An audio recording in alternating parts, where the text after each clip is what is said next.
చీపురుగూడెం మరియు పరిసర ప్రాంత ప్రజలకు శుభవార్త.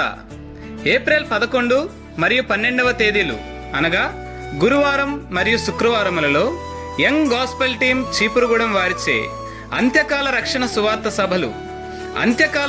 సువార్త సభలు నిర్వహించబడును. పరిశుద్ధాత్మాభిషేకముతో వాడబడుచున్న వాక్యోపదేశకులు రెవరెండ్ డాక్టర్ మూర్తి పాలంగి గారు మరియు పాస్టర్ నాయన్ జాషువా గారు ప్రసంగించెదరు. స్థలము గ్రామ సచివాలయం వద్ద చీపురుగూడెం. సమయం ప్రతిరోజు సాయంత్రం 6 గంటలకు. గమనిక: 12వ తేదీ అనగా శుక్రవారం ఉదయం 8 గంటలకు ప్రత్యేక యూత్ మీటింగ్ నిర్వహించబడును. ఈ మీటింగ్కు 13 సంవత్సరములు పైబడిన యవనస్తులందరూ అర్హులు. వచ్చిన ప్రతి ఒక్కరికి ప్రత్యేక బహుమానములు కలవు మరియు మధ్యాహ్నం యవనస్తులందరికీ ప్రేమ విందు కలదు. కావున ఈ మీటింగ్స్ కు వచ్చి ఆత్మీయ మేలులు పొందుకోవలసినదిగా ప్రతి ఒక్కరిని ప్రేమపూర్వకంగా ఆహ్వానిస్తున్నాము. ఇట్లు యంగ్ గాస్పెల్ టీం చీపురుగూడెం.